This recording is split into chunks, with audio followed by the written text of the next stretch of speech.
Usai dilantik, Panglima Jenderal TNI Agus Subianto sudah mengungkapkan kriteria pengganti dirinya di Kepala Staf Angkatan Darat yang kini kosong. Menurut Agus, sosok itu Jenderal Bintang 3 berprestasi dan menduduki jabatan strategis.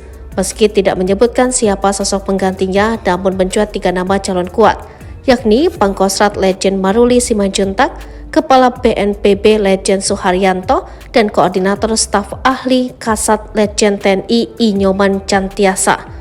Lalu ada pula nama lain yang patut diperhitungkan, yakni Dankodiklat TNI Letjen Eko Margiono, Komandan Pusterat Letjen Teguh Muji Angkasa, Kepala Bais TNI Letjen Rudianto.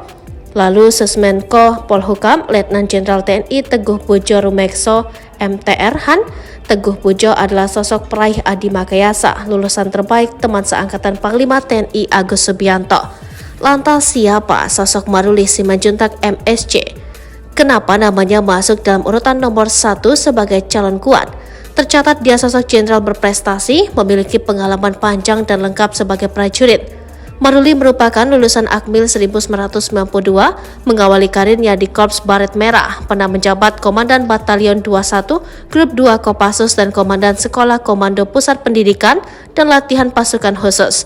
Maruli juga dipercaya sebagai Wakil Komandan Grup 1 Kopassus, lalu dipercaya sebagai Komandan Grup 2 Kopassus hingga 2014, lalu dipercaya menjadi Komandan Grup A Pasukan Pengamanan Presiden hingga 2016.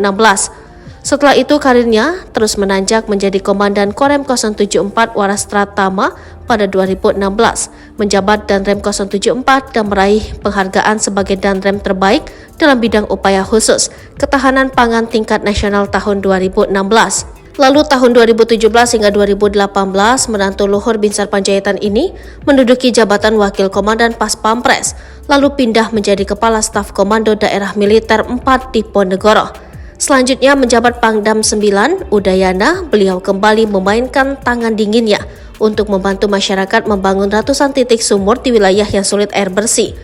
Kiprah Maruli terus berlanjut saat promosi ke Bintang 3 menjabat Pangkostrat. Fokusnya membangun aliran air bersih terus berlanjut, bahkan dijuluki Bapak Air. Total 825 titik air yang meliputi 489 titik pompa hidram, 289 titik sumber bor, dan 47 titik gravitasi air.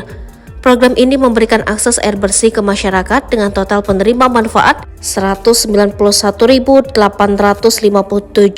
kepala keluarga atau 562.602 jiwa dari Aceh hingga tanah Papua.